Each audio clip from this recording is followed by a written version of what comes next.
जय हिंद साथियों। मैं Manoj Kumar Chaurasia Indian exam institute में आपका स्वागत करता हूं। साथियों, आज हम पढ़ेंगे हिस्ट्री। ये हिस्ट्री का लेक्चर 2 है। लेक्चर 1 हम पहले पढ़ा चुके हैं। लेक्चर 1 में हमने पढ़ाया है साथियों इतिहास का अर्थ, महत्व एवं जानने के स्रोत।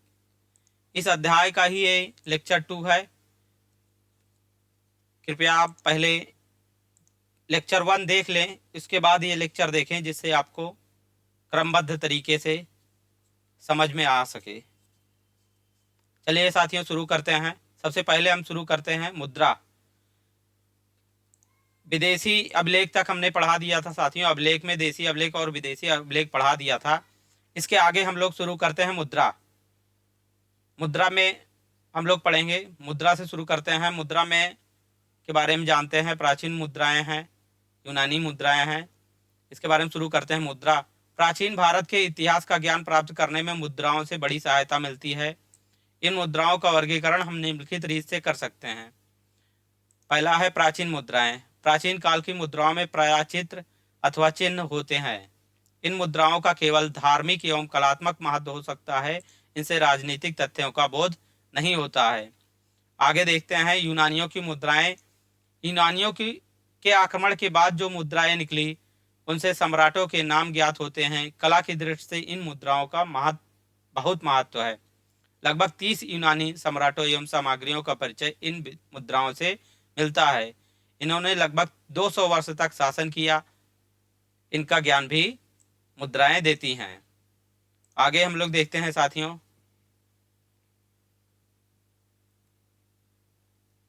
सिथियन एवं पार्थियन मुद्राएं। सिथियन एवं पार्थियन मुद्राएं। साथियों, बने रहिएगा, वीडियो में अंत तक जरूर देखिएगा, क्योंकि ये चैप्टर्स खत्म होने के बाद इसी पार्ट में हम इससे संबंधित प्रश्न उत्तर भी करेंगे। सिथियन एवं पार्थियन मुद्राएं। यूनानियों की मुद्राओं का अनुकरण सिथियन तथा पार्थियन आक्रमणकारियों ने भी किया।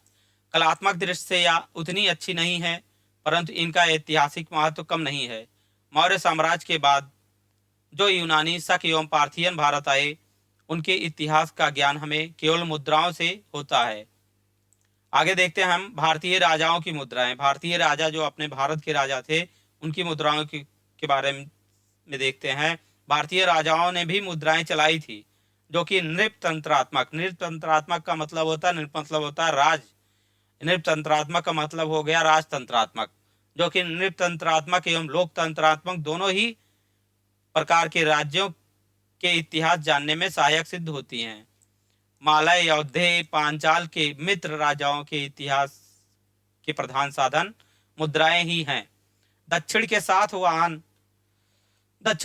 वाहन राजाओं के इतिहास के संशोधन एवं परिवर्धन में मुद्राओं से बड़ी सहायता मिलती है। साथियों, आगे देखते हैं हम लोग स्मारक।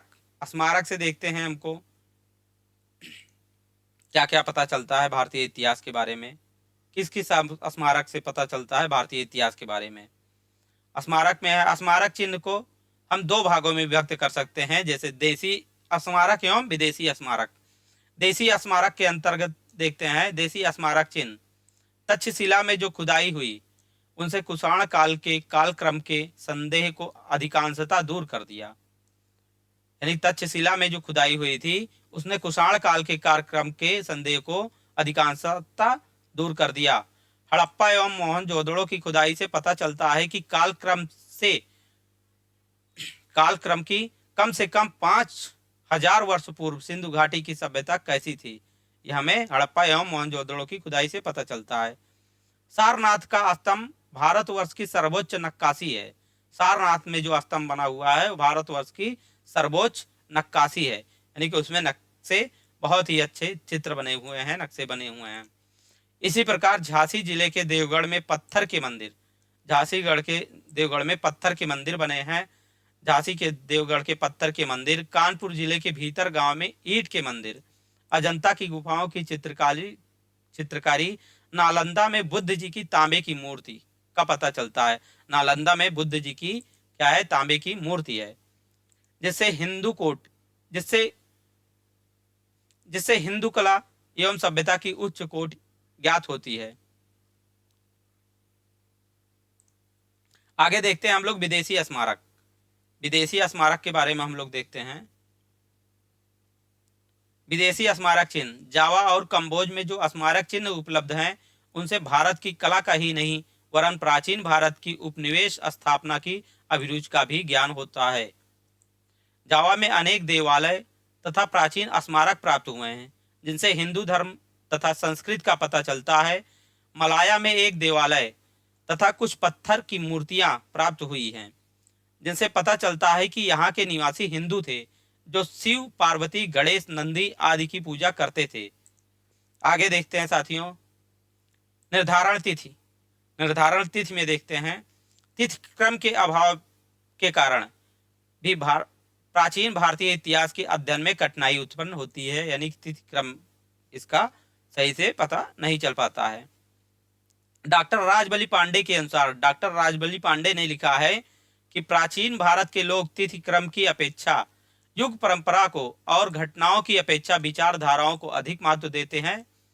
ऐतिहासिक व्यक्तियों का स्थान सिद्धांत ले लेते हैं। इसीलिए केवल युग प्रवर्तक पुरुषों के ही संबंध में विशेष रूप से लिखा मिलता है। नोट में हम लोग देखते हैं, नोट में है महाभारत विश्व का सबसे बड़ा महाकाव्य है। महाभारत विश्व का सबसे बड़ा महाकाव्य है एवं लंदन स्थित ब्रिटिश म्यूजियम विश्व का सबसे बड़ा संग्रहालय है। संग्रहालय किसको कहते हैं? ऐतिहासिक वस्तुओं को सुरक्षित रखने का स्थान संग्रहालय कहलाता है। धर्मेत्तर साहित्य के बारे में देखते हैं हम लोग, किसको कहते हैं धर्मेत्तर साहित्य? धार्मिक साहित्य से भिन्न साहित्यिक ग्रंथ, यानी जो साहित्यिक ग्रंथ धार्मिक साहित्य से भिन्न है, धार्मिक साहित्य से अलग हैं, धार्मिक साहित्य से संबंधित नहीं है, ऐसे साहित्यिक ग्रंथ धर्मेत्तर साहित्य कहलाते हैं। आगे देखते हैं साथियों, आगे देखते हैं पुनरावृत्ति है। अभी तक जो हमने पढ़ा है इसका कुछ पुनरावृत्ति है। इतिहास ज्ञान की वह शाखा है जिसमें मानव के विभिन्न पक्षों या स्तरों एवं भूतकालिक घटनाओं का क्रमबद्ध वर्णन होता है। प्राक इतिहास, प्राक मतलब होता है प्राचीन, प्राक इतिहास के विषय में जानकारी देने वाले विषय को पुरातत्व कहते हैं। अगला है भारतीय इतिहास जानने के स्रोत अथवा साधन है अनैतिहासिक ग्रंथ, ऐतिहासिक ग्रंथ, पुरातत्व संबंधी सामग्री एवं विदेशी लेखकों तथा यात्रियों के विवरण। अनैतिहासिक ग्रंथ हैं, अनैतिहासिक ग्रंथ के अंतर्गत आते हैं। इसके अंतर्गत 3 भाग हैं, वैदिक साहित्य, बौद्ध साहित्य एवं जैन साहित्य।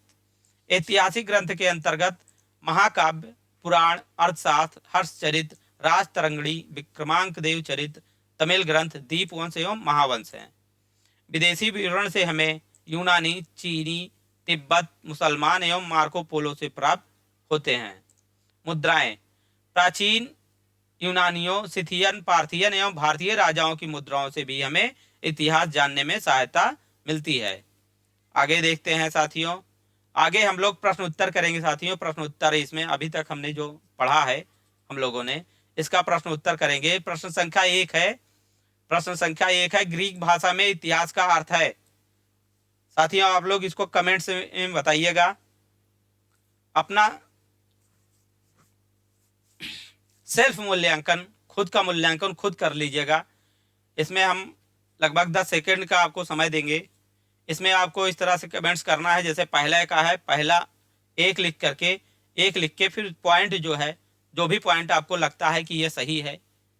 और ये सारे प्रश्न हमने पढ़ा दिया है, ये जितना पढ़ाए हैं पार्ट 1 और पार्ट 2 में अभी तक, उनसे ही प्रश्न हमने बनाया है।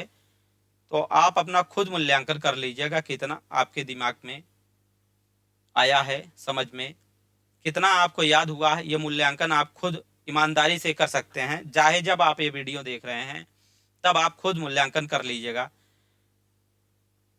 इसमें आप लिखेंगे प्रश्न संख्या जैसे 1 है तो 1 लिख करके फिर डैश या पॉइंट या स्पेस दे करके आप जो भी इसका ऑप्शन है, ऑप्शन 1 2 3 वैसे आप लिख दीजिएगा शॉर्टकट में और खुद मूल्यांकन कर लीजिएगा कौन सा आपका सही है।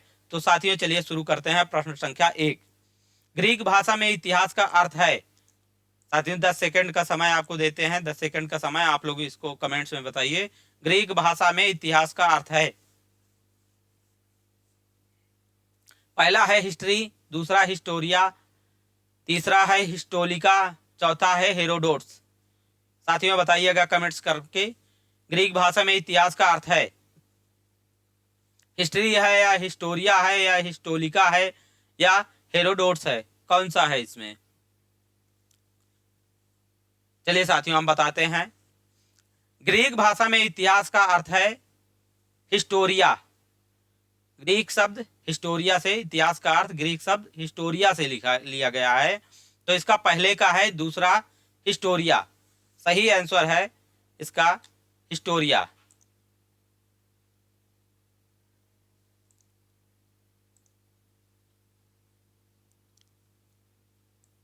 इसमें हिस्टोरिया है दूसरा। अगला देखते हैं साथियों, प्रश्न संख्या 2। प्रश्न दो है इतिहास का जन्मदाता या पिता किसे कहा जाता है? इतिहास का जन्मदाता या पिता किसे कहा जाता है? पहला ऑप्शन है हेनरी जॉनसन, दूसरा है प्रोफेसर घाटे, तीसरा है हेरोडोट्स और चौथा ऑप्शन है रेफसन। बताइए साथियों, कमेंट्स करके बताइए, अपना मूल्यांकन खुद कर लीजिए ईमानदारी से। 10 सेकंड का समय आपको देते हैं। इतिहास का जन्मदाता या पिता किसे कहा जाता है? पहला ऑप्शन है हेनरी जॉनसन, दूसरा प्रोफेसर घाटे, तीसरा हेरोडोट्स और चौथा रेफसन। साथियों चलिए बताते हैं, इतिहास का जन्मदाता या पिता किसे कहा जाता है? तो इतिहास का जन्मदाता या पिता कहा जाता है हेरोडोट्स को। हेरोडोट्स को क्यों कहा जाता है? क्योंकि इन्होंने सर्वप्रथम 500 ईसा पूर्व मनुष्य के कार्यों एवं विचारों को क्रमबद्ध रूप प्रदान करने का प्रयास किया, इसलिए इन्हें इतिहास का पिता कहा जाता है। अगला प्रश्न देखते हैं साथियों। अगला प्रश्न देखते हैं, किसका कथन है कि इतिहास हमारे संपूर्ण भूतकाल का वैज्ञानिक अध्ययन तथा लेखा जोखा है? इसमें पहला ऑप्शन है हेनरी जॉनसन, दूसरा ऑप्शन है प्रोफेसर घाटे, तीसरा हेरोडोट्स और चौथा है रेफसन। 10 सेकंड का साथियों समय देते हैं। 10 सेकंड में कमेंट्स करके बताइए इसमें कौन सा सही है। पहले का, तीसरे का, पहला, दूसरा, तीसरा, चौथा, कौन सा ऑप्शन सही है? प्रश्न है किसका कथन है कि इतिहास हमारे संपूर्ण भूतकाल का वैज्ञानिक अध्ययन है? बताइएगा साथियों। चलिए बताते हैं।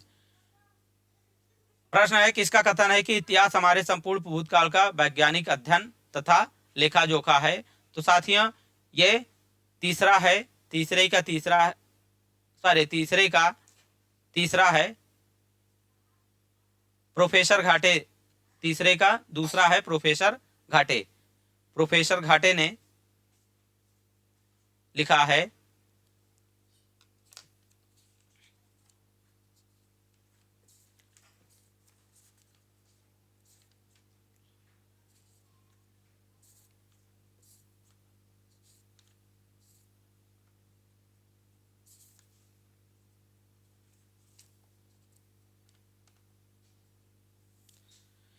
प्रोफेसर घाटे ने लिखा है। दूसरा ऑप्शन है इतिहास हमारे संपूर्ण भूतकाल का वैज्ञानिक अध्ययन तथा लेखा जोखा है।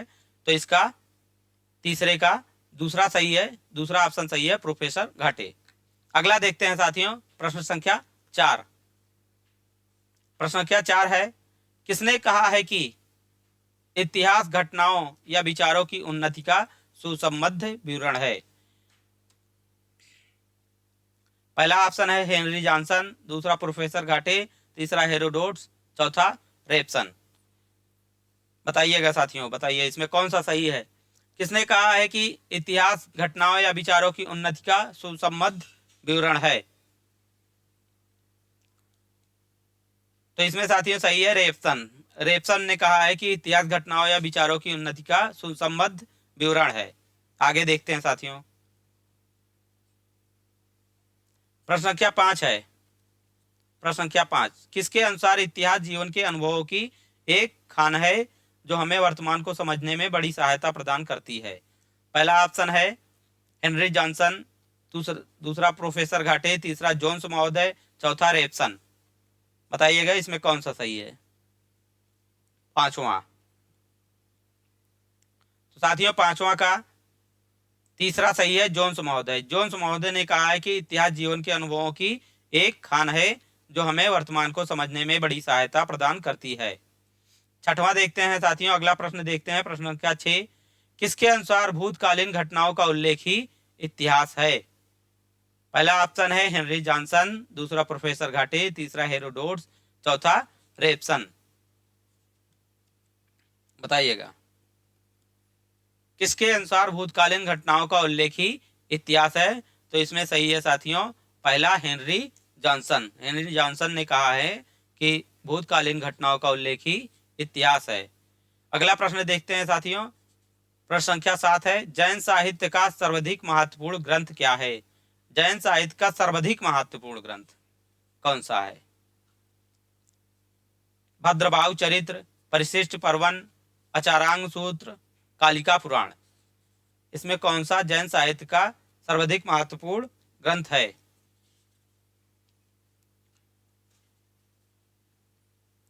तो साथियों इसका जैन धर्म का सर्वाधिक महत्वपूर्ण ग्रंथ है परिशिष्ट पर्वन। परिशिष्ट पर्वन जैन धर्म का सर्वाधिक महत्वपूर्ण ग्रंथ है। इसके बाद आता है दूसरा सर्वाधिक महत्वपूर्ण ग्रंथ है जैन धर्म का भद्रबाहु चरित्र। अगला प्रश्न देखते हैं, परिशिष्ट पर्वन। परिशिष्ट पर्वन किसकी रचना है? परिशिष्ट पर्वन किसकी रचना है? पहला ऑप्शन है फिलिप महोदय, दूसरा पतंजलि, तीसरा बिल्हड़ और चौथा आचार्य हेमचंद्र। किसकी रचना है ये? आठवें का परिशिष्ट पर्वन किसकी रचना है?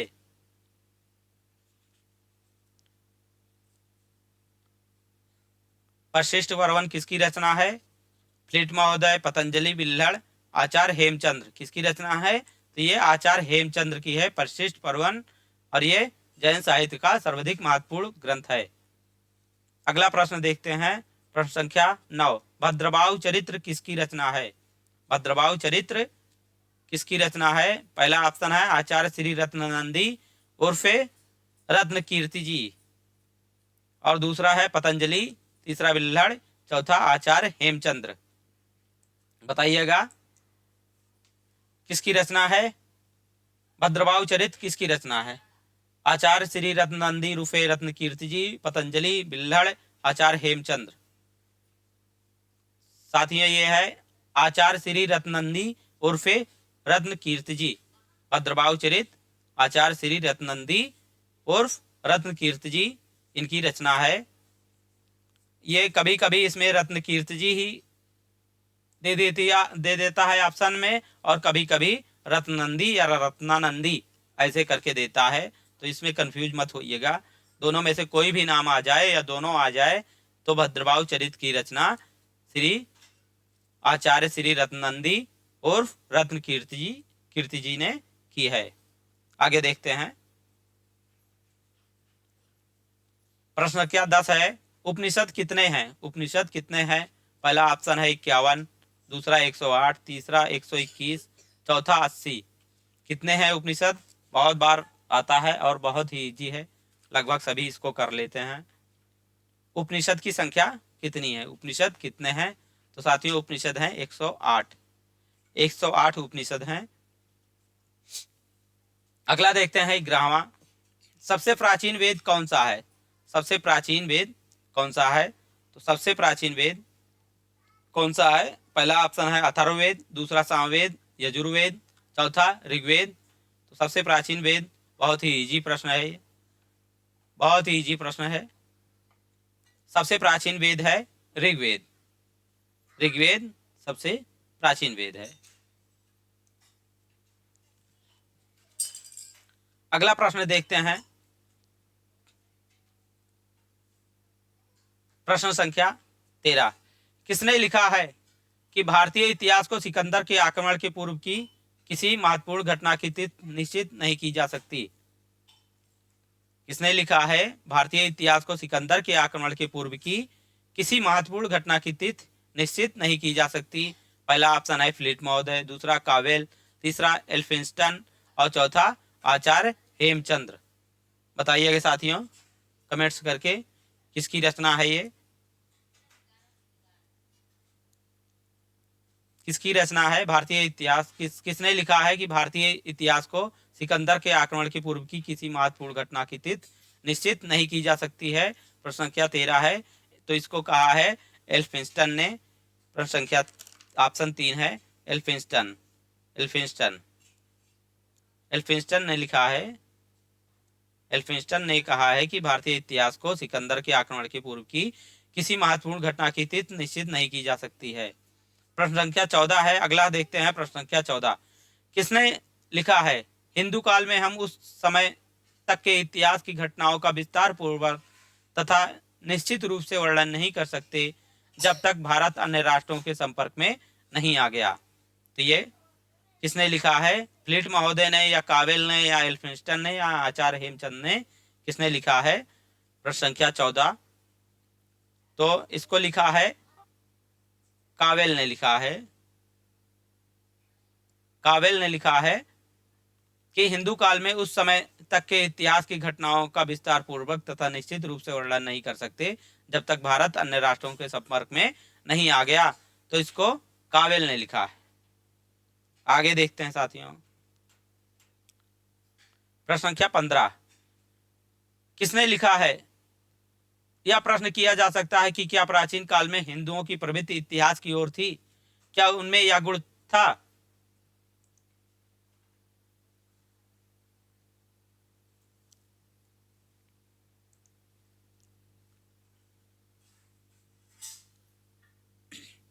प्रश्न संख्या 15 किसने लिखा है? यह प्रश्न किया जा सकता है कि क्या प्राचीन काल में हिंदुओं की प्रवृत्ति इतिहास की ओर थी? क्या उनमें यह गुण था कि वे सच्चे इतिहास को तर्कपूर्ण तथा विस्तृत रूप से लिख सकें? वह संक्षिप्त, सारगर्भित परंतु सीमित ऐतिहासिक रचनाएं कर सकते थे, परंतु कोई प्रमाणिक, यथार्थ तथा विश्वस्त ऐतिहासिक ग्रंथ उपलब्ध नहीं है जिससे यह प्रमाणित हो सके कि उनमें इतिहास लिखने की मानसिक शक्ति थी। पहला ऑप्शन है फ्लीट महोदय, दूसरा है कावेल, तीसरा है एल्फिंस्टन, चौथा है आचार्य हेमचंद्र। बताइए कि इसमें कौन सा ऑप्शन सही है। पहला है फ्लीट महोदय, दूसरा कावेल, तीसरा एल्फिंस्टन, चौथा आचार्य हेमचंद। प्रश्न है, प्रश्न संख्या 15 है, किसने लिखा है? यह प्रश्न किया जा सकता है कि क्या प्राचीन काल में हिंदुओं की प्रवृत्ति इतिहास की ओर थी? क्या उनमें यह गुण था कि वे सच्चे इतिहास को तर्कपूर्ण तथा विस्तृत रूप से लिख सकें? वह संक्षिप्त, सारगर्भित परंतु सीमित ऐतिहासिक रचनाएं कर सकते थे, परंतु कोई प्रमाणिक, यथार्थ तथा विश्वास ऐतिहासिक ग्रंथ उपलब्ध नहीं है जिससे यह प्रमाणित हो सके कि उनमें इतिहास लिखने की मानसिक शक्ति थी। पहला ऑप्शन है फ्लीट महोदय, दूसरा कावेल, एल्फिंस्टन या आचार्य हेमचंद। किसने लिखा है? तो इसको लिखा है साथियों फ्लीट महोदय ने। 15 का पहला है फ्लीट महोदय। फ्लीट महोदय ने लिखा है।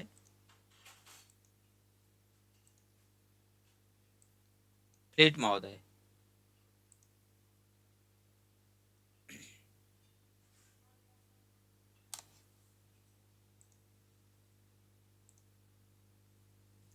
अगला देखते हैं। प्रश्न संख्या 16 है, किसने लिखा है? किसने लिखा है कि हिंदू लोग इतिहास की ओर विशेष ध्यान नहीं देते थे, वह काल क्रमानुसार वंश परिचय देने में बड़ी असावधानी रखते हैं। जब सूचना देने के लिए विशेष किया जाता है तब वे लोग किम कर्तव्य विमूढ़ होकर कथाएं कहना आरंभ करते हैं। पहला ऑप्शन है मेगास्थनीज, दूसरा फायान, तीसरा ह्वेनसांग, चौथा अल्बर्नी। किसने कहा है साथियों? बताइएगा इसमें किसने कहा है? किसने कहा है या किसने लिखा है कि हिंदू लोग इतिहास की ओर विशेष ध्यान नहीं देते थे, वे काल क्रमानुसार वंश परिचय देने में बड़ी असावधानी रखते हैं। जब सूचना देने के लिए विशेष किया जाता है तब वे लोग किम कर्तव्य विमूढ़ होकर कथाएं कहना आरंभ कर देते हैं। तो साथियों इसका ऑप्शन सही है चौथा। चौथा ऑप्शन सही है अल्बर्नी। अल्बर्नी ने कहा है या लिखा है अल्बर्नी ने कि हिंदू लोग इतिहास की ओर विशेष ध्यान नहीं देते थे, वह काल क्रमानुसार वंश परिचय देने में बड़ी असावधानी रखते थे। जब सूचना देने के लिए विशेष किया जाता है तब वे लोग किम कर्तव्य विमूढ़ होकर कथाएं कहना आरंभ करते हैं। आगे देखते हैं। प्रश्न संख्या 17 है, हिंदुओं के प्राचीनतम ग्रंथ हैं। हिंदुओं के प्राचीनतम ग्रंथ कौन है? पहला ऑप्शन है पुराण, वेद या वेदांग या उपनिषद। कौन से हैं हिंदुओं के प्राचीनतम ग्रंथ? हिंदुओं के प्राचीनतम ग्रंथ हैं, पहला ऑप्शन है पुराण, दूसरा वेद, तीसरा वेदांग और चौथा उपनिषद। प्राचीनतम ग्रंथ कौन से हैं? तो इसमें साथियों पहला ऑप्शन सही है दूसरा वेद। वेद सबसे प्राचीनतम ग्रंथ है। उसे प्राचीन और प्राचीनतम में अंतर है। प्राचीनतम मतलब सबसे प्राचीन जो है। प्राचीन वेद की अगर बात किया जाए, सारे प्राचीन वेद हैं हिंदुओं के ही हैं। पुराण भी है, वेद भी है, वेदांग है, उपनिषद है, सारे हिंदुओं के ही प्राचीन ग्रंथ है। लेकिन प्राचीनतम ग्रंथ ऑप्शन ये देखिएगा, प्रश्न शब्दावली को समझिएगा, प्राचीनतम यहाँ लिखा गया है, तो प्राचीनतम ग्रंथ हमारा सबसे प्राचीन ग्रंथ या सबसे प्राचीनतम ग्रंथ वेद है। तो इसका 17 का ऑप्शन 2 सही है। सबसे प्राचीनतम ग्रंथ हिंदुओं के वेद हैं। अगला प्रश्न देखते हैं, प्रश्न संख्या 18 है। अर्थशास्त्र के लेखक हैं। अर्थशास्त्र के लेखक हैं, पहला ऑप्शन है मेगास्थनीज, दूसरा है पतंजल, तीसरा वेन्सांग है और चौथा है कौटिल्य। अर्थशास्त्र के लेखक हैं। बहुत ही इजी प्रश्न है। अर्थशास्त्र के लेखक कौन है? मेगास्थनीज, पतंजलि, वेन्सांग, कौटिल्य कौन है? तो इसका साथियों सही है ऑप्शन नंबर 4 कौटिल्य। अर्थशास्त्र के लेखक कौटिल्य हैं। अगला प्रश्न देखते हैं, प्रश्न संख्या 19 है। महाभाष्य ग्रंथ के लेखक हैं। महाभाष्य ग्रंथ के लेखक कौन है? पहला ऑप्शन है मेगास्थनीज, दूसरा है पतंजलि, तीसरा है वेन्सांग और चौथा है कौटिल्य। कमेंट्स करके बताइए साथियों कौन सा सही है इसमें। महाभाष्य ग्रंथ के लेखक है, पहला ऑप्शन है मेगास्थनीज, दूसरा पतंजलि, तीसरा वेन्सांग, चौथा कौटिल्य। कौन है? प्रश्न संख्या 19 है, महाभाष्य ग्रंथ के लेखक कौन है? तो इसका है ऑप्शन है 2 पतंजलि। महाभाष्य ग्रंथ के लेखक है पतंजलि। पतंजलि के महाभाष्य। आगे देखते हैं, हर्षचरित्र के रचयिता कौन है? हर्षचरित्र के रचयिता कौन है? प्रश्न संख्या 20 है। हर्षचरित्र के रचयिता कौन है? पहला ऑप्शन है बिल्हड़, दूसरा है पतंजलि, तीसरा बाणभट्ट और चौथा है कौटिल्य। हर्षचरित्र के रचयिता कौन है बताइएगा। दूसरा ऑप्शन 1 है। प्रश्न संख्या 20 का हर्षचरित्र के रचयिता कौन है? बिल्हड़ है या पतंजलि है या बाणभट्ट है या कौटिल्य है? कौन है? तो इसका साथियों प्रश्न ऑप्शन 3 सही है, बाणभट्ट हैं। बाणभट्ट नहीं लिखा है हर्षचरित्र। आगे देखते हैं, प्रश्न संख्या 21 है। प्रश्न संख्या 21 है, विक्रमांक देव चरित्र ग्रंथ के लेखक कौन है? विक्रमांक देव चरित्र ग्रंथ के लेखक कौन है? पहला ऑप्शन है मेगास्थनीज, दूसरा है पतंजलि, तीसरा बाणभट्ट और चौथा बिल्हड़। विक्रमांक देव चरित्र ग्रंथ के लेखक कौन है? प्रश्न संख्या 21। ऑप्शन है पहला मेगास्थनीज, दूसरा पतंजलि, तीसरा बाणभट्ट, चौथा बिल्हड़। तो साथियों इसका ऑप्शन नंबर 4 सही है, बिल्हड़। विक्रमांक देव चरित्र को बिल्हड़ ने लिखा है।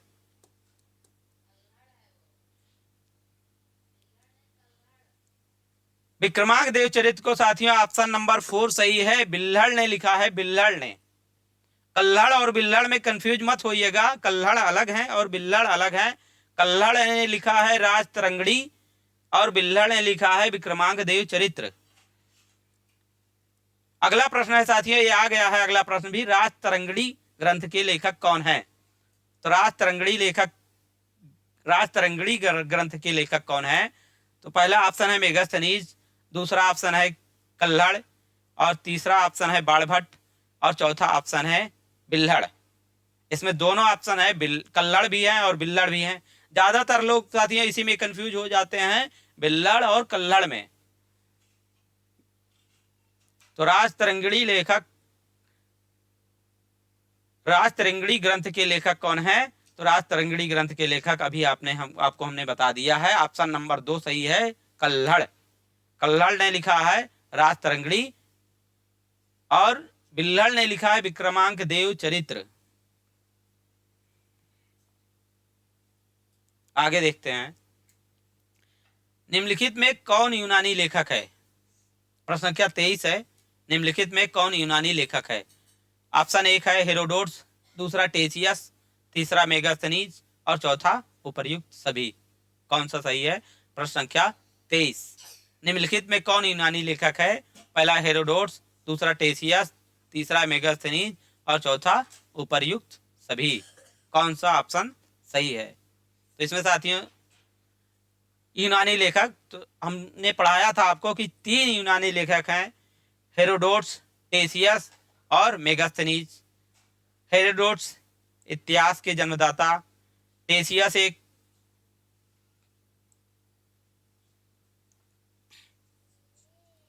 टेसियस को कहानियों का बड़ा चाव था, हमने पढ़ाया है। और मेगास्थनीज चंद्रगुप्त मौर्य के दरबार में आए थे। तो ये तीनों यूनानी लेखक हैं, तो इसमें ऑप्शन नंबर 4 सही है। यूनानी लेखक 3 है, हेरोडोट, टेसियस और मेगास्थनीज। तो इसमें चौथा ऑप्शन हो जाएगा उपर्युक्त सभी। आगे देखते हैं साथियों, प्रश्न क्या 24 है, 24 है। मेगास्थनीज किसके दरबार में भारत आया? इसको अभी अभी हमने बता भी दिया आपको, मेगास्थनीज किसके दरबार में भारत आया। पहला ऑप्शन है हर्षवर्धन, दूसरा बिम्सार, तीसरा चंद्रगुप्त मौर्य और चौथा सम्राट अशोक। किसके दरबार में आया था मेगास्थनीज? तो मेगास्थनीज दरबार में आए थे चंद्रगुप्त मौर्य के दरबार में। ऑप्शन संख्या 3 सही है। पुस्तक इंडिका के लेखक कौन है? अगला प्रश्न है, पुस्तक इंडिका के लेखक कौन है? पहला ऑप्शन है मेगास्थनीज, दूसरा पतंजलि, तीसरा ह्वेनसांग, चौथा कौटिल्य। कौन है पुस्तक इंडिका के लेखक? तो इसमें ऑप्शन नंबर 1 सही है, मेगास्थनीज।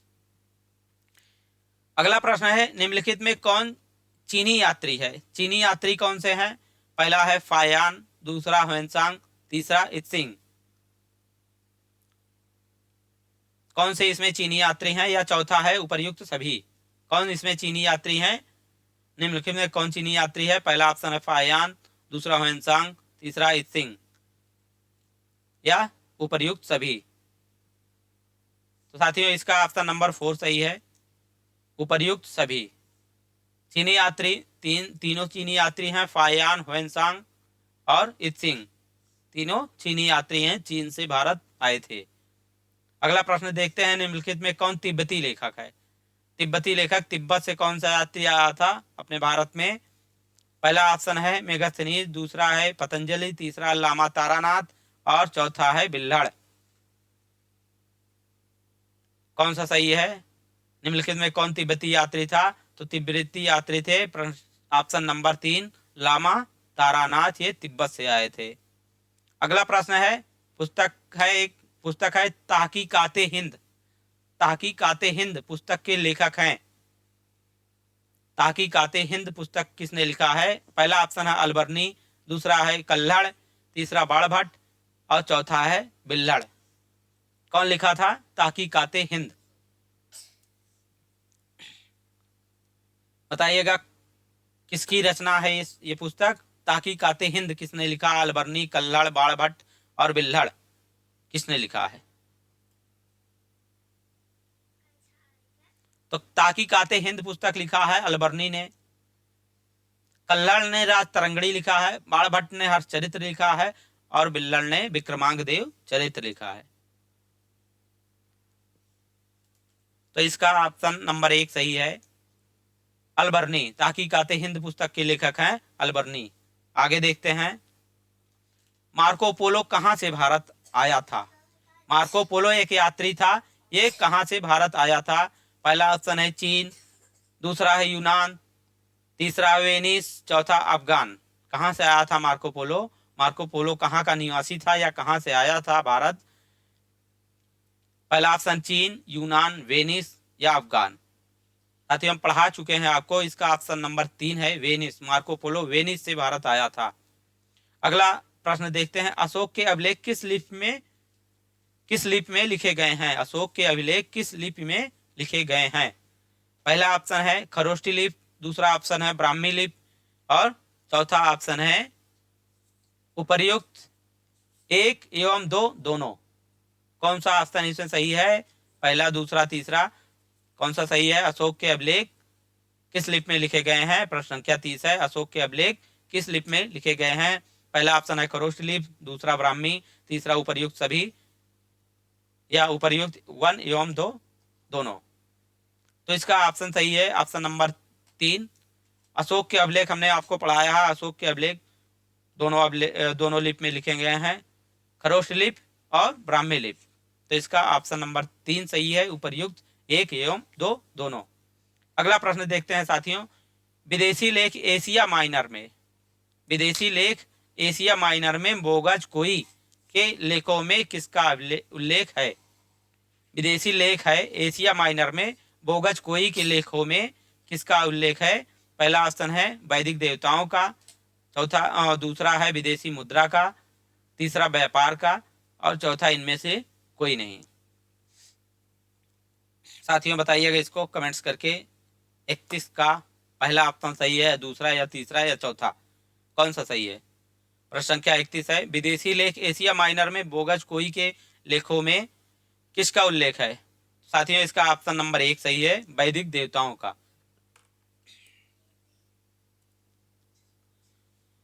तो साथियों इसी के साथ ये लेक्चर समाप्त करते हैं।